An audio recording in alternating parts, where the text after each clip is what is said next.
Október 31 az éjszaka, amikor Amerikában mindenki zombinak költözik, és amikor Magyarországon minden második ember kommenteli, ez a mi ünnepünk, de mi lenne, ha tényleg Magyarországon lenne Halloween? Úgy rendesen, mint a filmekben. Cukorkával, jelmezekkel, meg szellemes bulikkal. Na persze ünneplik Magyarországon is, de nem nagy mennyiségben, hiányzik az, hogy be vagyunk b***va folyton. Na. Kell oka annak, hogy illuminált állapotba kerüljünk, és kell jobb kifogás erre egy ünnepnapnál? Na ugye, hogy nem. Nézzük meg, hogy milyen lenne a magyar Halloween.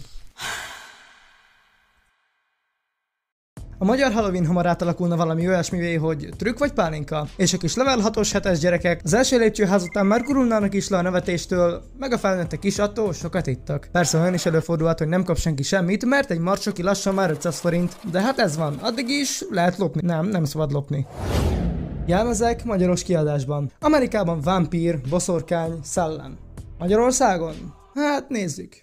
Režiszőr, novellanőr, a MÁV késése. Na várjunk csak, ezt hogyan lehetne kivitelezni? Mondjuk úgy, hogy valaki beöltözik órának, ami 120 percet mutat. Igen, tökéletes reprezentáció. Plusz lehetne beöltözni Mátra Nováki fanyűvőnek. Vagy mondjuk Szabiesnek. Na, az tényleg ijesztő. nem, bocsi. Temető kontra Halloween. Magyarországon október 31 körül inkább a minden szentekre és halottak napjára készülünk. Gyertyák, csend, emlékezés közepette. Ha ide bejönne a Halloween, az első konfliktus adott lenne. Igen, lennének bőven nézeteltérések, de idővel biztosan kialakulna a magyar verzió. Csendes Halloween, gyertyával és házi sütivel. Na de várjunk csak, ha már süti, akkor... Amerikában tökpite, karamellásalma és cukorkák. Nálunk is van nekem kaják Halloweenra, nyugi. Tökfőzelék, szaloncukor, mert hát miért nem? Töksüti, sütőtök, egy ilyen és persze házi pálinka minden szintű szellemidézéshez, minden mennyiségben. Halloween bulik magyar verzióban. A Halloweeni bulik sem maradhatnának el, csak magyarosítva. Lenne inni a jó kis epresüdítőt. Ja, bocsi, vért. Ja, bocsi, alkohol. Nem tudom, milyen zenét játszanának Halloweenra, írjátok meg ti a kommentekben. És hát lennének kreatívan beöltözve emberek, bőven, ugye? Simán kinézem, hogy valaki 2 nappal később jön meg a bulira egy mávos vonatnak beöltözve. Zárás, illetve tanulság.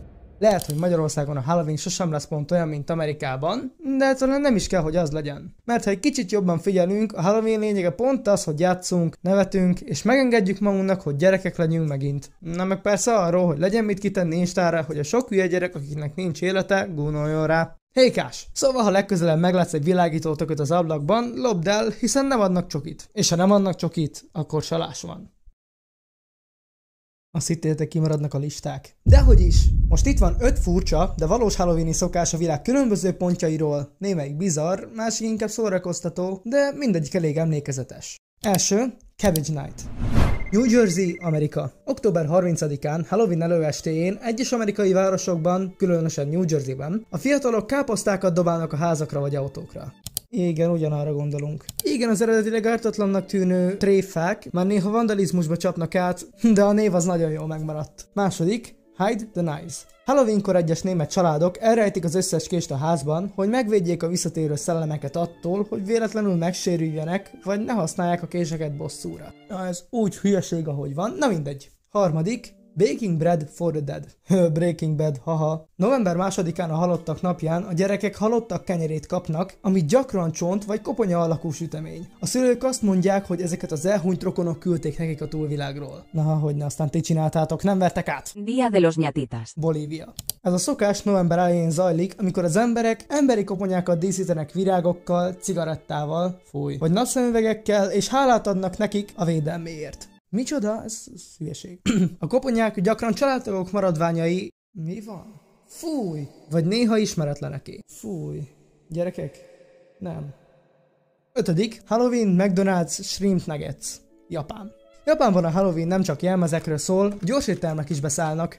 Egy évben a McDonald's például fekete színű garnélás nuggetseket árult, amik tintahal tintájával voltak színezve. Kísértetiesen gusztusos. Vagy gusztustalan, nem tudom.